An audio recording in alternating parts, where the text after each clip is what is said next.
in the media as... Who's writing these movies? I mean, that's a good question. We can get into all of the examples here. A24 is a big culprit, but last year the Ringer published 2024 is officially the year of ladies getting laid. Ugh. And this is referring to the trend of movies in which older women are hooking up with younger men. That would be more appropriately labeled the year of old ladies getting laid. And the most recent example of that is a movie from A24 called Baby Girl, starring Nicole Kidman.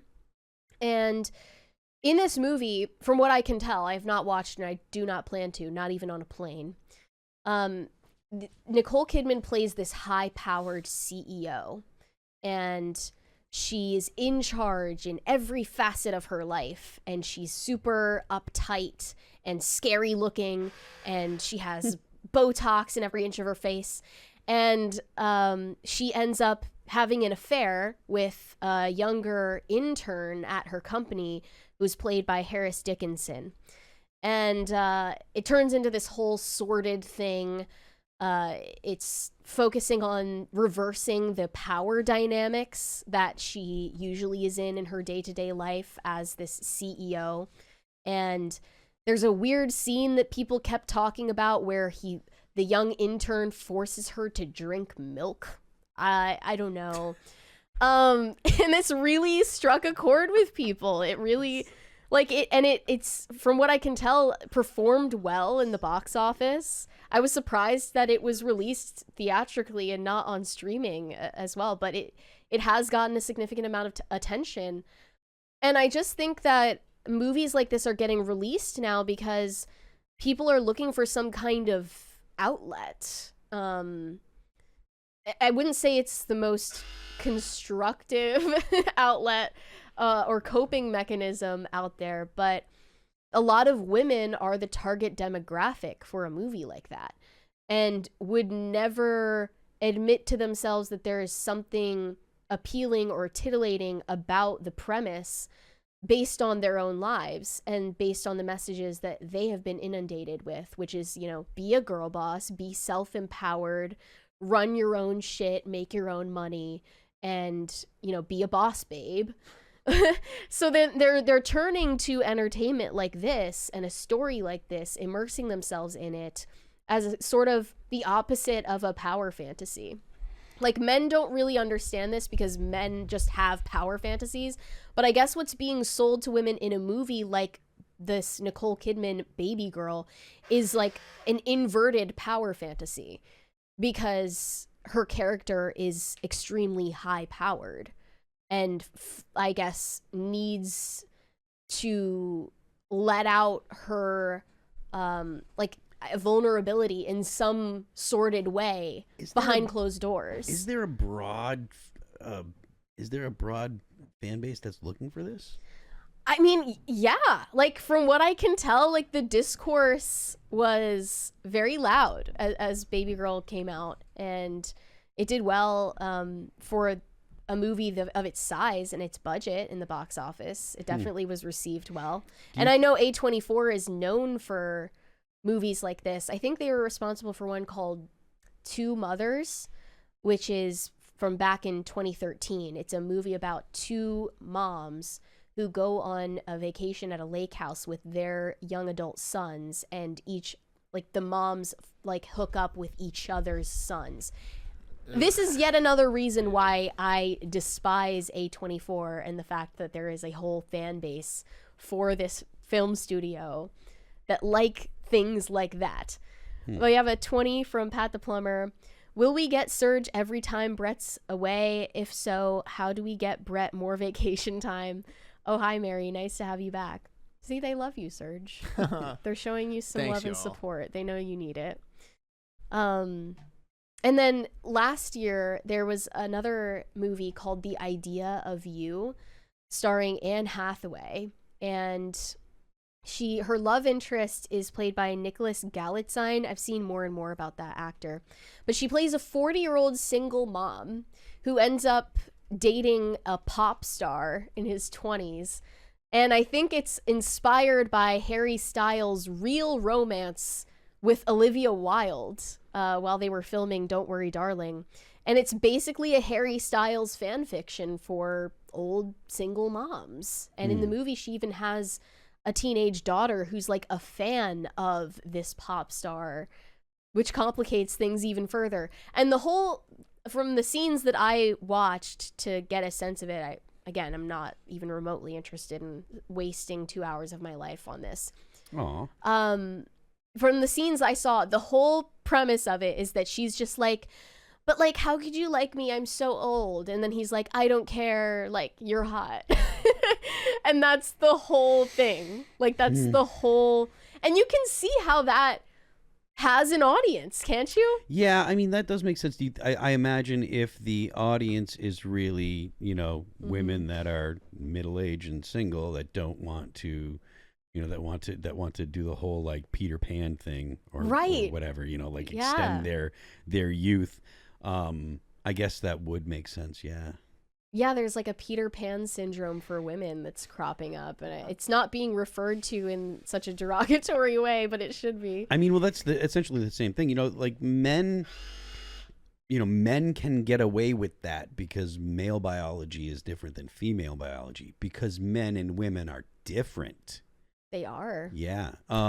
It's crazy how so many people still get all worked up and get their panties in a bunch about this. Well, I mean, the thing is, women look at it and say, well, it's unfair. Or not all women, but some women. And, maybe if you were like, hey, I want to extend my childhood, I guess this kind of fantasy, would it be appealing? Well, I guess when you refer to Peter Pan syndrome in men, you are talking about like a man-child, like someone who wants to just be a kid forever. Yeah. But what the I guess the corollary for women is not really that. It's not really being a woman child. It's about living in perpetual denial of the fact that you're not in your sexual prime anymore. Oh, I was going to say cradle robbing, but that's another way to say that. You can say that too. I mean, thank God these movies are actually about at least like men in their 20s, not like actual cradle robbing. At least they're literally overage. But this is not something that you see very often in real life, and there are plenty of good reasons for that. Right. Another example was Lonely Planet, which came out in 2024. I was surprised that I didn't hear about this, but it was starring Laura Dern and Liam Hemsworth. And the plot revolves around a successful novelist, played by Laura Dern, who meets and forms an unexpected connection with a younger man, played by Liam Hemsworth, at a writer's retreat. The film offers a visually appealing setting, though some critics found the chemistry between the leads lacking, and they found the plot predictable. They explore themes of identity and self-worth within relationships.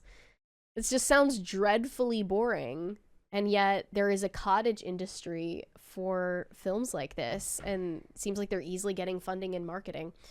Another one I saw starring Nicole Kidman, like she's a repeat offender at this point, is called A Family Affair, and her love interest in that movie from last year is Zac Efron, and it says it revolves around a widowed writer named Brooke who begins a relationship with a young actor, this is played by Zac Efron, for whom her daughter works as an assistant. So her daughter, a 24-year-old personal assistant to the actor, played by Zac Efron, quits her job after he changes the gate code on her while she is talking to a writer. A short time later, the actor visits her house to offer her an assistant producer position, but instead finds her mother, Brooke. So that is the beginning of their whirlwind age gap romance. And Nicole Kidman is the go-to star for stories like this. Like, people are actually interested, and it's starting quite a seedy discourse online, from what I've been able to tell. It's sort of like book talk, like the fact that all of these women are obsessed with romance novels now. It's just an Nah, well, yeah, I think it was never a new thing, but the new aspect of it is that it's so normalized. Yeah, definitely. It's like seen as socially acceptable to read smut books in public now. And it's seen as socially acceptable to Is that what book talk is? sell like these on the smut front books? shelves at Barnes and Noble. Yeah. Yeah, I mean it's all like grocery store crap, gross, obviously, but it's seen as literature now, and it's seen as a respectable hobby that you can even tell your family and friends and coworkers about, and people won't think that you're a deranged gooner when they should. I read Penthouse letters, and it's wholesome. What? Yeah, it's just imagination porn. That's all you're doing. I remember there was another movie of this sort starring Jennifer Lawrence, who is hired by this 19-year-old boy's parents to take his virginity. It's called No Hard Feelings. That came out in 2023. And again, people just went gaga for this. There was another one in 2023 called May December, which revolves around Gracie Atherton Yu and her husband Joe, who are 23 years apart in age.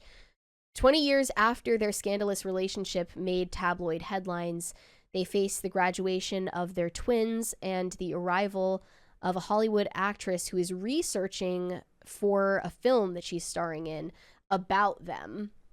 And it brings up long dormant feelings and uncovers deeper layers of their past scandal. But it's not a condemning tone. You know, there's no tone that like we should look down upon this. It's really that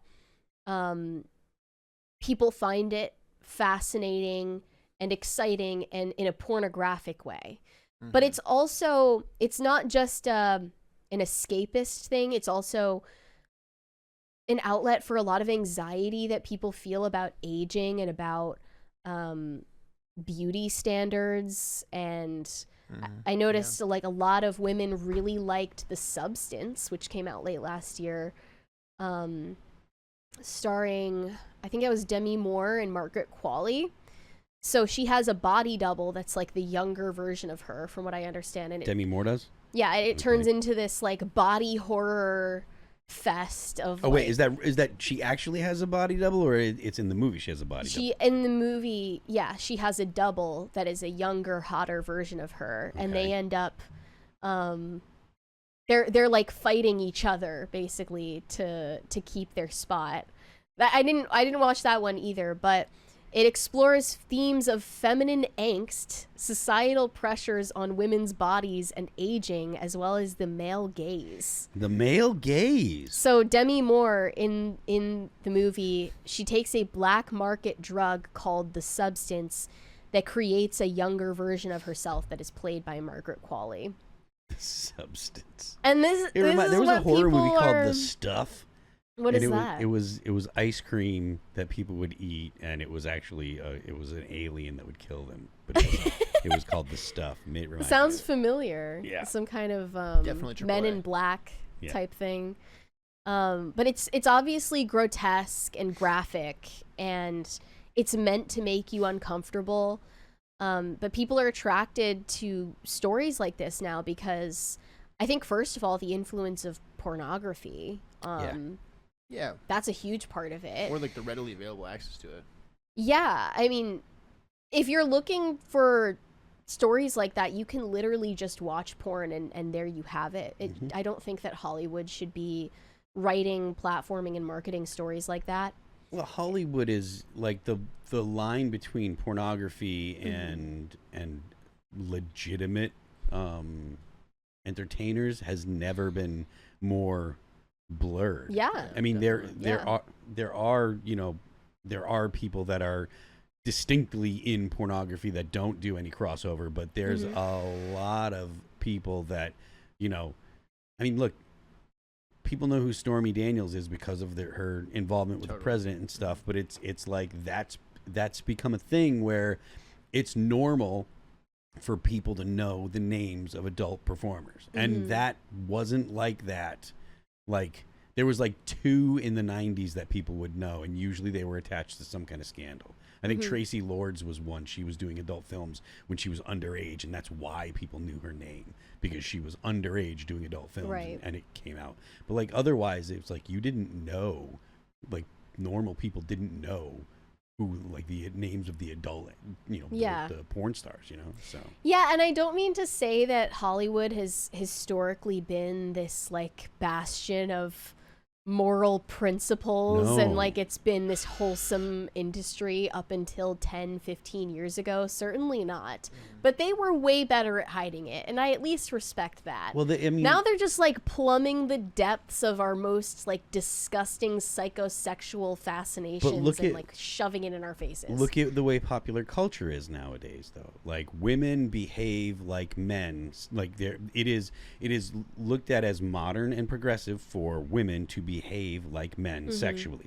The reason that like Sexy Red is famous is because she is behaving as a man in her own context. So where she grew up, the way the lyrics and stuff that she sings about and the way that she behaves, literally being a prostitute, she talks about being a prostitute, like that is the way that a man would be, according to her, that is the way that a man would behave.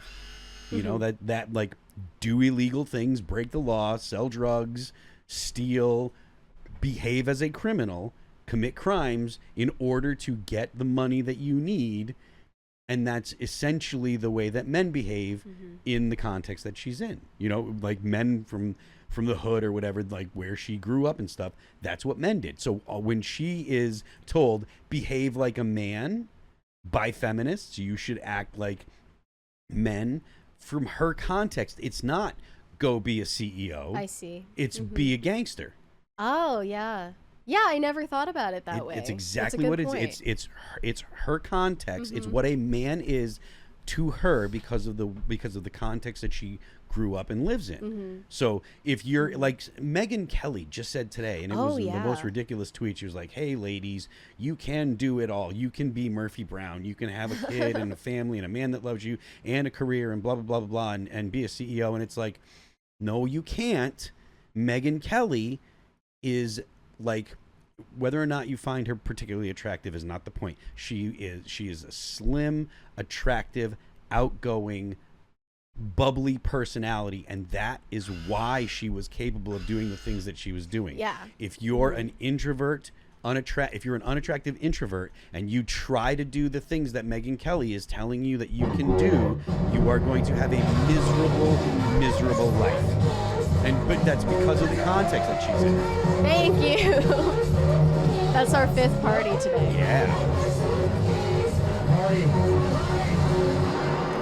Yeah, I saw that tweet recently. I wasn't sure what to make of it other than, that's you, Megyn. Like, you're literally who everyone envies because you have it all. Yeah, like, I mean... And not everyone can. That's the point. Wow. No.